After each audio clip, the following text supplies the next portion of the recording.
Shalom, selamat pagi jemaat Tuhan. Berjumpa kembali dalam doa pagi online. Menyembahmu seumur hidupku, memujimu sepanjang usiaku. Oh Yesus Tuhan, Kau mulia, Kau yang layak untuk disembah.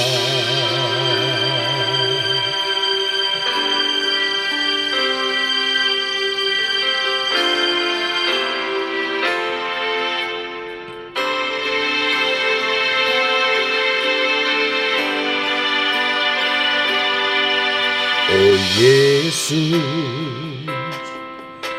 Kau selalu sertaku. Oh Yesus, takkan tinggalkanku. Janjimu, jaminan hidupku, ku aman dalam anugerah-Mu. Oh Yesus, Kau kemenanganku. Oh Yesus, ada di pihakku. Janjimu, jaminan hidupku, ku aman dalam anugerah-Mu. Menyembah-Mu seumur hidupku, memuji-Mu sepanjang usiaku. Oh Yesus Tuhan, Kau mulia, Kau yang layak untuk disembah.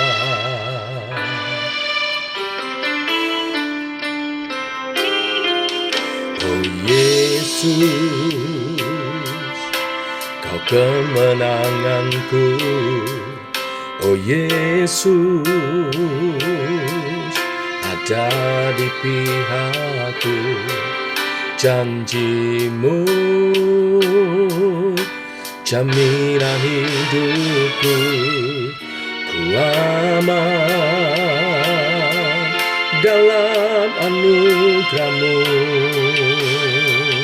Menyembah-Mu seumur hidupku, memuji-Mu sepanjang usiaku. Oh Yesus Tuhan, Kau mulia, Kau yang layak untuk disembah. Menyembah-Mu seumur hidupku, memuji-Mu sepanjang usiaku.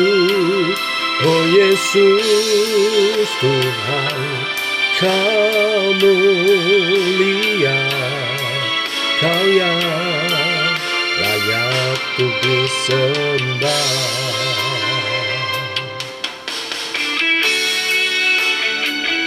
Sebab Engkau telah bangkit dan mengalahkan maut. Oleh sebab itu, setiap kami, umat-Mu yang percaya kepadamu, juga akan mengalami kebangkitan.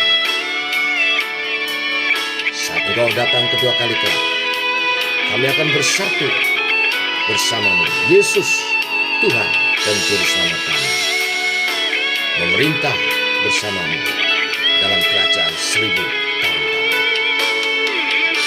Maranatha, Tuhan datang kembali. menyembahmu seumur hidupku, memujimu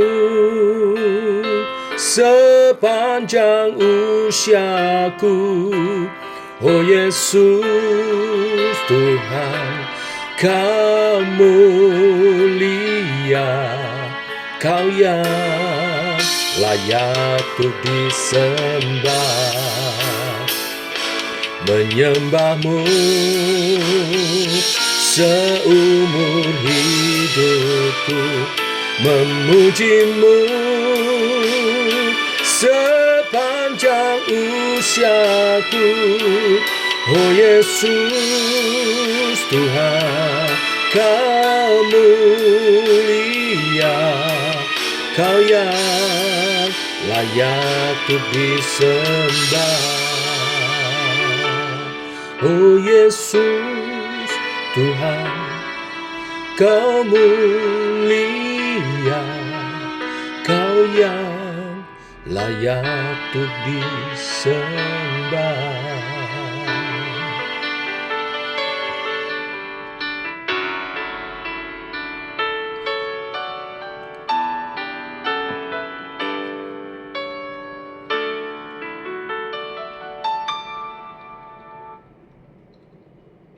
Tiba waktunya untuk kami merenungkan firman-Mu.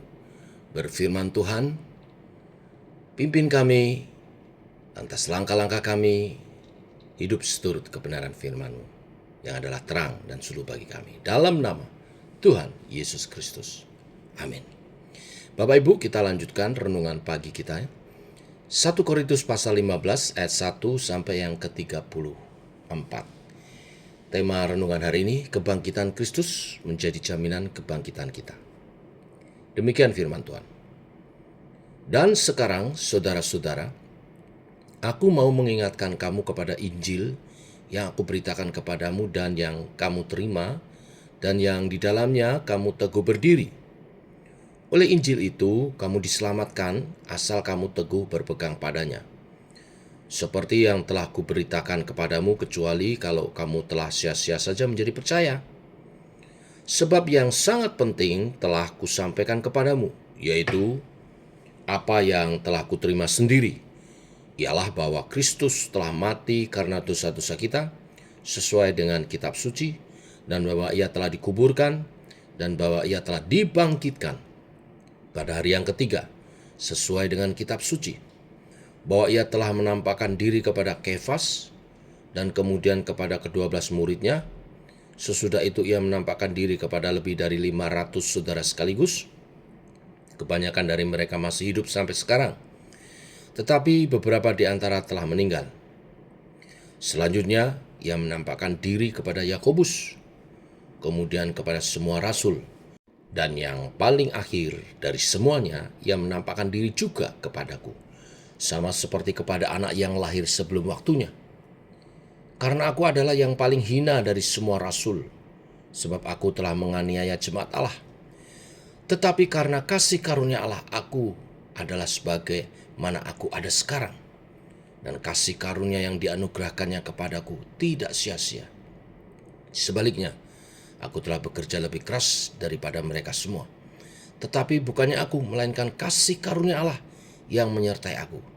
Sebab itu, baik aku maupun mereka, demikianlah kami mengajar dan demikianlah kami menjadi percaya. Jadi, bila mana kami beritakan bahwa Kristus dibangkitkan dari antara orang mati, bagaimana mungkin ada di antara kamu yang mengatakan bahwa tidak ada kebangkitan orang mati? Kalau tidak ada kebangkitan orang mati, maka Kristus juga tidak dibangkitkan. Tetapi andai kata Kristus tidak dibangkitkan, maka sia-sialah pemberitaan kami dan sia-sialah juga kepercayaan kamu. Lebih daripada itu, kami ternyata berdusta terhadap Allah, karena tentang Dia kami katakan bahwa Ia telah membangkitkan Kristus, padahal Ia tidak membangkitkannya. Kalau andai kata benar bahwa orang mati tidak dibangkitkan, sebab jika benar orang mati tidak dibangkitkan, maka Kristus juga tidak dibangkitkan. Dan jika Kristus tidak dibangkitkan, maka sia-sia kepercayaan kamu dan kamu masih hidup dalam dosamu. Demikian binasa juga orang-orang yang mati dalam Kristus. Jikalau kita hanya dalam hidup ini saja menaruh pengharapan pada Kristus, maka kita adalah orang-orang yang paling malang dari segala manusia. Tetapi yang benar ialah bahwa Kristus telah dibangkitkan dari antara orang mati, sebagai yang sulung dari orang-orang yang telah meninggal. Sebab sama seperti maut datang karena satu orang manusia, demikian juga kebangkitan orang mati datang karena satu orang manusia. Karena sama seperti semua orang mati dalam persekutuan dengan Adam, demikian pula semua orang akan dihidupkan kembali dalam persekutuan dengan Kristus. Tetapi tiap-tiap orang menurut urutannya. Kristus sebagai buah sulung, sesudah itu mereka yang menjadi miliknya pada waktu kedatangannya. Kemudian tiba kesudahannya, yaitu bila mana ia menyerahkan kerajaan kepada Allah Bapa, sesudah ia membinasakan segala pemerintahan, kekuasaan, dan kekuatan. Karena ia harus memegang pemerintahan sebagai raja sampai Allah meletakkan semua musuhnya di bawah kakinya. Musuh yang terakhir yang dibinasakan ialah maut. Sebab segala sesuatu telah ditaklukkannya di bawah kakinya. Tetapi kalau dikatakan bahwa segala sesuatu telah ditaklukkan, maka teranglah bahwa ia sendiri yang telah menaklukkan segala sesuatu di bawah kaki Kristus itu tidak termasuk di dalamnya. Tetapi kalau segala sesuatu telah ditaklukkan di bawah Kristus, maka ia sendiri sebagai anak akan menaklukkan dirinya di bawah Dia yang telah menaklukkan segala sesuatu di bawahnya, supaya Allah menjadi semua di dalam semua. Jika tidak demikian, apakah faedahnya perbuatan orang-orang yang dibaptis bagi orang mati? Kalau orang mati sama sekali tidak dibangkitkan, mengapa mereka mau dibaptis bagi orang-orang yang telah meninggal? Dan kami juga, mengapa kami setiap saat membawa diri kami ke dalam bahaya? Saudara-saudara, tiap-tiap hari aku berhadapan dengan maut, demi kebanggaanku akan kamu dalam Kristus Yesus, Tuhan kita. Aku katakan bahwa hal ini benar. Kalau hanya berdasarkan pertimbangan-pertimbangan manusia saja aku telah berjuang melawan binatang buas di Efesus, apakah gunanya? Apakah gunanya hal itu bagiku? Jika orang mati tidak dibangkitkan, maka marilah kita makan dan minum, sebab besok kita mati. Jangan kamu sesat, pergaulan yang buruk merusakkan kebiasaan baik. Sadarlah kembali sebaik-baiknya dan jangan berbuat dosa lagi. Ada di antara kamu yang tidak mengenal Allah. Hal ini kukatakan supaya kamu merasa malu. Sampai di sini pembacaan kita. Bapak Ibu, sekali lagi judul renungan pagi ini, Kebangkitan Kristus, Jaminan Kebangkitan Kita. Bapak Ibu jemaat di Korintus ragu-ragu soal kebangkitan tubuh. Ada yang mengatakan tidak ada kebangkitan orang mati, ya, di ayat 12. Tetapi Rasul Paulus menjelaskan bahwa Kristus telah bangkit. Dan jikalau Kristus tidak dibangkitkan, maka sia-sia iman kita. Tetapi yang sebenarnya bahwa Dia benar-benar telah dibangkitkan dan menjadi jaminan bagi setiap kita juga akan mengalami kebangkitan. Yang pertama, Rasul Paulus menegaskan bahwa Injil yang dia beritakan adalah fakta tentang kebangkitan Kristus. Ya, dari ayat 1 sampai 11 nanti dibaca lagi secara beruntun. Ya, dikatakan, aku mau mengingatkan Injil yang kuberitakan. Injil yang diberitakan Rasul Paulus berisi tentang Kristus, juru selamat, yang mati, dikuburkan, tetapi kemudian bangkit dan naik ke surga. Dan kebangkitannya disaksikan oleh Kefas atau Rasul Petrus, juga ke-12 murid Yesus, dan 500 murid sekaligus ketika terangkat naik ke surga. Dan juga Yakobus, semua rasul, dan Paulus sendiri bersaksi. Yang terakhir adalah Paulus. Ini sebetulnya standar pengadilan Yahudi. Harus ada 2-3 saksi yang ada baru dikatakan sah. Dan Paulus menjelaskan 500 orang lebih menyaksikan kebangkitan Kristus. Kristus yang telah mati, bangkit kembali.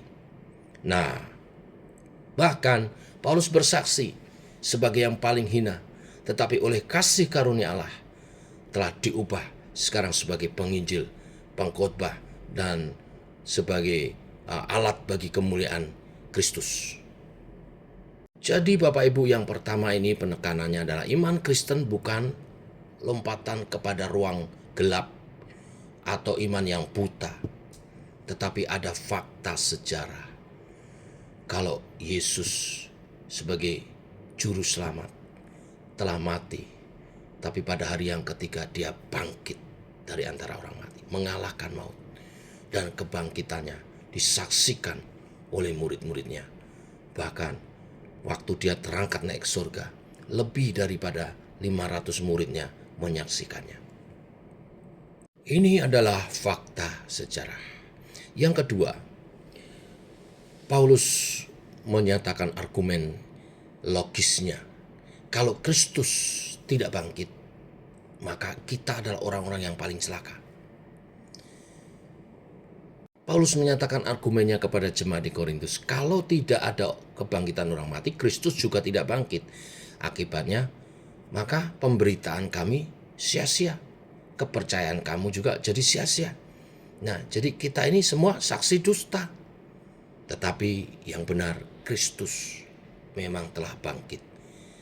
Dan Rasul Paulus menjadi salah satu saksinya, selain lebih dari 500 orang muridnya. Kristus menjadi buah sulung orang-orang yang akan dibangkitkan. Nanti kita juga akan mengalami kebangkitan tubuh. Dia menjelaskan, sama seperti maut dibawa oleh satu orang, yaitu Adam, yang jatuh di dalam dosa. Demikian, satu orang Kristus membawa kehidupan kekal. Paulus menekankan kembali, kalau tidak ada kebangkitan, mengapa dibaptis untuk orang mati? Mengapa Paulus tiap-tiap hari ada dalam bahaya maut karena tugas penginjilannya? Kalau orang mati tidak dibangkitkan, maka mari kita makan dan minum, sebab besok kita mati. Tetapi Paulus mengingatkan, jangan sesat. Pergaulan yang buruk merusak kebiasaan yang baik. Kita diingatkan bahwa Kristus bangkit, dan satu hari kelak dia datang kedua kali menjemput gerejanya. Siapa yang setia menjaga kehidupannya untuk kemuliaan Tuhan akan memerintah bersama-sama dengan dia. Baik Bapak Ibu, kita harus hidup dengan cara hidup yang baik, sesuai dengan harapan kemuliaan di dalam Kristus yang telah bangkit, yang akan datang kedua kali kelak. Maka bagian yang ketiga, yang terakhir, ada jaminan. Karena Kristus telah bangkit, kita juga pasti akan dibangkitkan. Kristus sebagai buah sulung, dan kita akan mengikutinya sebagai yang dibangkitkan kemudian. Satu hari kelak, Kristus akan datang kedua kali. Kristus akan memerintah sampai semua musuh ditaklukkan. Musuh terakhir dikatakan di ayat 26 adalah maut. Nanti dia serahkan kerajaan ke Allah Bapa. Tujuannya supaya Allah menjadi semua di dalam semua. Pada akhirnya Rasul Paulus mengingatkan supaya jemaat bangkit, bangun dari tidur rohani, giat untuk pekerjaan Tuhan, dan hidup kudus sambil menanti kedatangan Tuhan kedua kali. Bukan pasif, tapi aktif melayani Tuhan. Demikian berita firman hari ini. Mari kita berdoa. Bapa, kami mengucap syukur oleh kasih dan anugerah-Mu. Engkau meneguhkan iman percaya kami kembali tentang kebangkitan Kristus yang menjadi jaminan kebangkitan kami. Kelak semua manusia akan mati. Yang tidak mengalami kematian pun saat Yesus datang kedua kali akan dibangkitkan, diubahkan dengan tubuh kemuliaan, bersatu dengan Tuhan di awan-awan, menerima mahkota dan memerintah bersama dengan Kristus. Bila kami setia dalam kekudusan kami, melayani Tuhan dan memuliakan Tuhan. Jadilah kehendak-Mu Tuhan. Maranatha, Yesus datang kedua kali. kami ada sebagai murid-murid yang setia. Dalam nama Tuhan Yesus Kristus. Amin. Demikian saudara doa pagi kita. Selamat pagi. Shalom.